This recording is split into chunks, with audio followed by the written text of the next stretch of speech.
Hey everyone, this is Marshall, and I wanted to talk to you about comics today.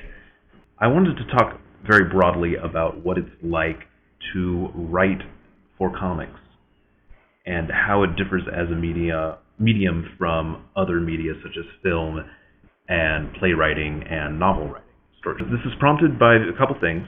One is a conversation I had with another local creator who is very confident in his art and his visual storytelling, and who's not so confident in his dialogue, which is fine. People come at this from different skill levels with different focuses and strong points.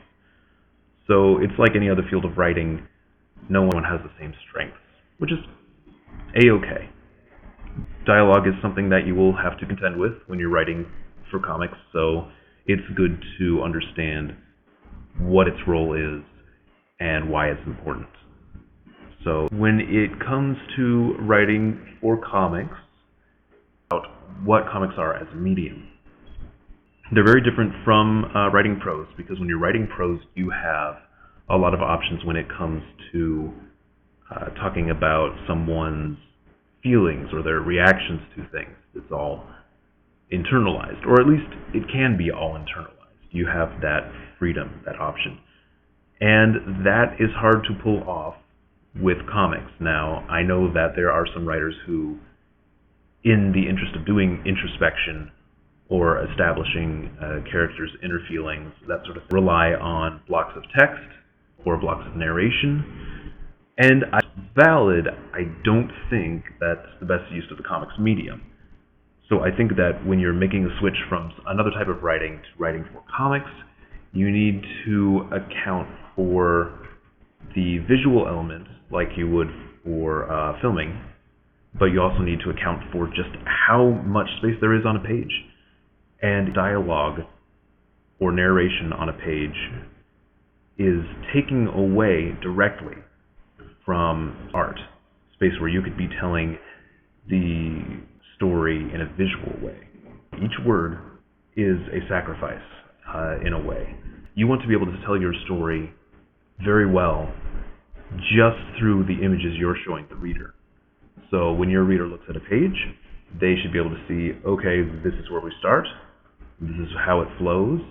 That end of that page, that last image, should lead to the next page.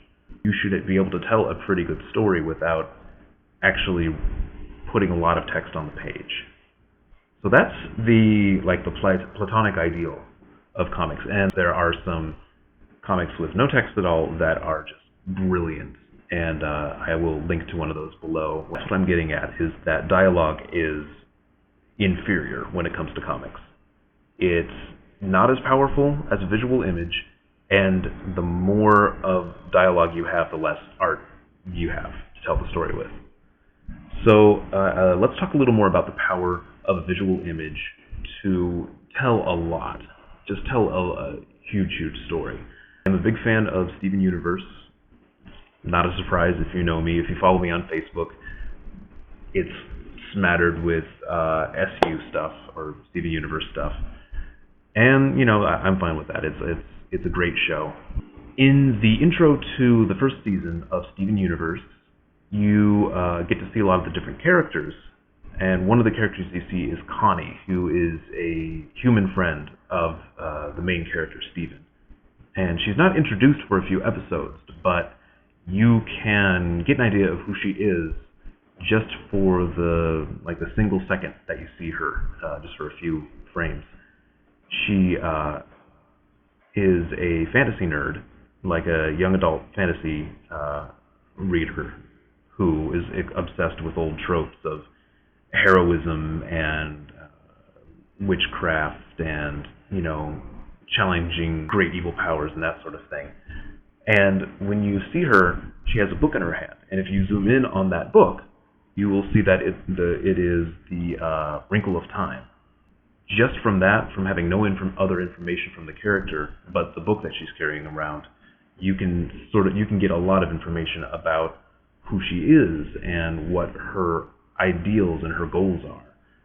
And that definitely carries over to who she is in the series. So, when you're relying on visual information, you have a lot of options to reference larger ideals, larger archetypes that are in our society, or cultural works such as Wrinkle in Time. So these are things that are harder to do in dialogue. Or if you can do it in dialogue, it's going to take more space. And again, that space that you could be using for art, you really want your art to shine and your art to tell the story. A powerful image is going to be much more memorable than a long bubble of dialogue. So, okay, we talked about that. I want to talk about characters. I keep on mentioning dialogue, so let's talk about your characters and what they do and how to have a conversation and let your audience know who those people are. Instead of doing that through long, complex conversations of dialogue, you want your conversations between characters to be 90% or more visual, and then have the remainder be what they're actually saying. So if you can show the reactions to a situation through their facial expression, through their body expression, that is huge, crucial information that the reader needs. It makes a huge difference in how they interpret what's going on. And then you're going to add in that dialogue. But the dialogue should be boiled down. It shouldn't be wordy. It needs to be precise, and word choice is also very important. One example that comes to mind, and I know this has been written somewhere else, but one example that comes to mind is The Thing from the Fantastic Four in the Marvel Universe. All his words are just mostly one syllable. He's very down to earth. He's very craggy and stoic, but through his dialogue, you can see that he's the same inside and out. Very down to earth, very kind of stern. And through his word choice, you know that that reinforces who he is on the outside, which the readers are already familiar with. It can just be a few words, you know. It can be a short sentence, but word choice is still very important. That's basically what I wanted to say about dialogue and writing. I can get more into this in other episodes, but to recap, dialogue should be brief, it should be boiled down, and people should be able to follow the story even if it's not there. And your word choice is important because it reflects who your characters are and reinforces that image of them. So that's what I want you to take away with this. When you are writing, you want to put more attention into art direction for the artist. So anyway, I hope you enjoyed this video. I know that the quality is acceptable, but not great. And that's something I would want to change if I start doing more videos. So if you would like to see more videos, you can comment below on what you'd like to see, especially if it's writing related. And you can also donate to the Patreon. That can go towards better video quality and that sort of thing.